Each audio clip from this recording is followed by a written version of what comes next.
हे hi hello बच्चों, everyone is fine. सबसे पहले आज सभी को भाई बहन के इस पवित्र बंधन रक्षा बंधन की हार्दिक शुभकामनाएं हमारी टीम के तरफ से आप सभी को रक्षाबंधन की हार्दिक शुभकामनाएं। इसी शुभकामनाओं के साथ आज हम शुरू करते हैं आपका क्लास।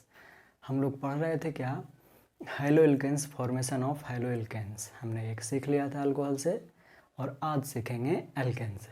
तो मैं राजीव आप सभी का आपके अपने ही क्लास वर्चुअल विद्या में स्वागत करता हूं।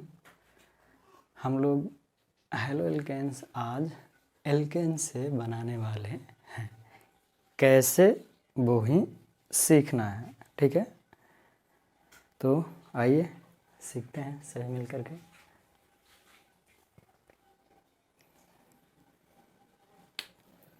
से आपको पता हो कि एल्केन्स का फॉर्मूला क्या होता है, CnH2n प्लस 2, यही होता है ना। तो यहाँ लिखा क्या है आपको दिखेगा, फ्री रेडिकल हेलोजिनेशन, यानी कि कहीं ना कहीं हमें क्या यूज करना है, हेलोजन यूज करना है। तो लेते हैं CH4 plus Cl2। Last class में हमने ये बताया था कि अगर क्लोरीन को फ्री छोड़ देते हैं यानी ज़्यादा लेते हैं तो क्या बनाएगा ये, CH3Cl plus CH2Cl2 plus CHCl3 plus CCl4। तो इसी में हमने पूछा था कि हम सिर्फ मेजर प्रोडक्ट चाहते हैं, यानी यहाँ से CH4 प्लस Cl2 से हमें चाहिए सिर्फ क्या, CH3Cl। तब हमें क्या करना चाहिए, है ना, यही पूछा था ना आपसे, कोई बताया नहीं। ठीक है, हम ही बता रहे हैं। तो यहाँ क्या करते हैं कि अगर देखिए केस ले रहे हैं, CH4 प्लस Cl2 CCl4 कब बना लेगा, जब ये क्लोरीन हो वो क्या हो, एक्सेस अमाउंट में हो। ठीक है, यानी बहुत ज़्यादा हो। लेकिन हम अभी क्या, ज़्यादा हो तो क्या CCl4 बना लेगा। लेकिन हम क्या चाह रहे हैं कि CCl4 ना बना करके हमारा मेजर प्रोजेक्ट क्या हो, CH3Cl हो। तो उसके लिए हमें क्या करना होगा, कुछ तो करना होगा, नहीं तो ये तो हमेशा यही बनते रहना होगा। एक काम कर सकते हैं, इसको कंट्रोल कर लें क्लोरीन को, ठीक है, लेकिन वो ज़्यादा इफ़ेक्टिव हुआ नहीं। ऐसा किया गया था कोशिश, लेकिन वो ज़्यादा हुआ नहीं। तो क्या करना है, तो क्या किया गया कि इसके अमाउंट को CH4 को ही हमने क्या ले लिया, एक्सेस, हमने इसी को बढ़ा दिया और क्लोरीन से रिएक्शन करवा दिया। तो हमारा क्या बन गया, CH3Cl। That means what, we have to take methane, यानी whatever alkanes we are taking, we have to take it in excess amount to form CH3Cl. Okay, and this experiment succeeded. That's why we are here telling that we should take more amount of methane, that means alkanes, to form halo alkanes primary products. Okay, so is it clear? ये point clear है या नहीं, ये बताइए।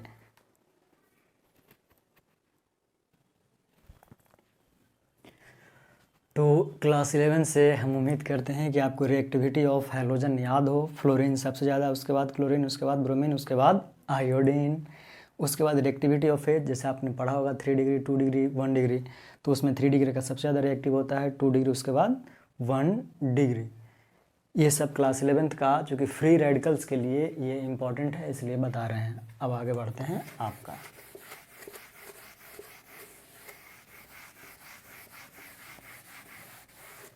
देखिए, जब normal stage में हम लोग CH4 का Cl2 के साथ रिएक्शन करवाएंगे, क्या बनाएगा, CH3Cl प्लस HCl, इतना बनेगा। अब फ्री रेडिकल का बात कर रहे हैं, इसलिए क्लास 11th का हल्का सा आपको बता दे रहे हैं। होता क्या है, यहाँ जो क्लोरीन है फर्स्ट स्टेप में, क्लोरीन ये जो है, ठीक है, इसको इस तरीके से ना लिख करके ClCl भी लिख सकते हैं ना, हाँ या ना। ऑब्वियसली लिख सकते हैं, तो इस पर क्या करते हैं, एच न्यू। एच न्यू याद ही होगा आपको, अल्ट्रावायलेट रे के साथ एच न्यू याद है ना।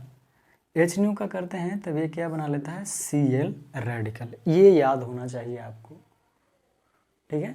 और यहाँ Cl रेडिकल कितना बनेगा, चूँकि क्लोरीन का 2 है तो 2 बनेगा। ये फ्री रेडिकल जब इस तरीके से बने तो एच न्यू लाइटिंग से रेडिकल बनाता है। अब ये जो रेडिकल बना आपका दूसरा स्टेज में, इस स्टेज को हम लोग कहते हैं इनिशिएशन। क्या कहते हैं, शुरुआत हो गई, ठीक है।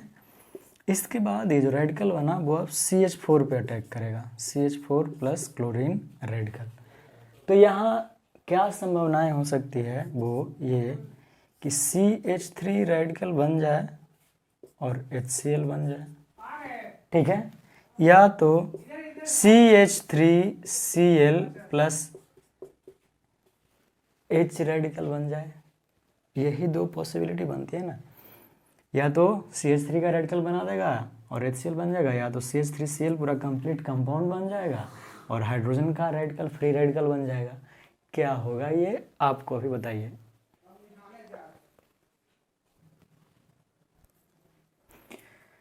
तो हमारा क्वेश्चन का जो आंसर होगा वो क्या होगा, ये वाला, दिस रिएक्शन विल परफॉर्म, ठीक है, ये वाला रिएक्शन परफॉर्म होगा, ये वाला नहीं। अब यहाँ सवाल ये भी उठता है कि ये क्यों नहीं। तो आपको एक्टिवेशन एनर्जी पढ़ाया गया होगा कि कोई भी रिएक्शन हो वो लो एक्टिवेशन एनर्जी फॉलो करता है, लो एक्टिवेशन एनर्जी पाथ। क्या, लो एक्टिवेशन एनर्जी पाथ फॉलो करता है। तो प्रैक्टिकली जब इन दोनों पे स्टडी चल रहा था तो पाया गया कि इसका एक्टिवेशन एनर्जी बहुत ही ज़्यादा हाई है। तब हम क्यों बनाने जाएंगे, हमको ज़्यादा खर्च करना पड़े।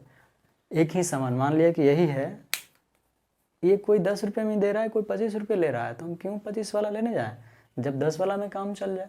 वही कहानी यहाँ है, इसका एक्टिवेशन एनर्जी जो था इसकी अपेक्षा बहुत कम था। So that is the reason this will for. तो ये हो गया। अब ये इसके बाद जो CH4 ClCl दो रेडिकल था, ये कंटिन्यूसली सेकेंड स्टेज में चेन रिएक्शन के थ्रू इस तरीके से बनते जाएगा, यानी कि CH4 पे Cl रेडिकल, ये भी रेडिकल, ठीक है, आएगा यहाँ पे इस तरीके से, ये बनाएगा, फिर से एक Cl रेडिकल बाहर निकल जाएगा। जो ये फ़ायदा है ना, हमें Cl रेडिकल चाहिए, एक बाहर बार बार आ रहा है, तो ये चेन रिएक्शन है, ये चेन रिएक्शन है और ये चलता ही जाता है, चलता ही जाता है, चलता ही जाता है, ठीक है। तो this is the reason what, the low activation energy path. जब एक्टिवेशन एनर्जी आपको पढ़ाया गया होगा तो बताया गया होगा, इसके कारण से ये रिएक्शन ये पाथ फॉलो करता है, ना कि ये पाथ। तो इस तरीके से हम लोग एल्केन से ईजिली बना सकते हैं क्या, हेलो एल्केन्स। तो यहाँ तक हेलो एल्केन्स बनने तक पहला पार्ट आज में कोई दिक्कत हुआ, सब कुछ एक्टिवेशन एनर्जी रिएक्टिविटी सारा चीज़ क्लियर है। अगर क्लियर है तो थम्स अप कीजिए, ठीक है। पुनः क्लास के अंत करने से पहले आप सभी को रक्षाबंधन की हार्दिक शुभकामनाएं। मिलते हैं, आज सभी लोग व्यस्त होंगे ज़्यादा, तो ठीक है, आज ज़्यादा लंबा नहीं खींच रहे हैं। मिलते हैं अगले लेक्चर में, तब तक वर्चुअल वीडियो को शेयर सब्सक्राइब कीजिए, ठीक है। जय हिंद, जय भारत।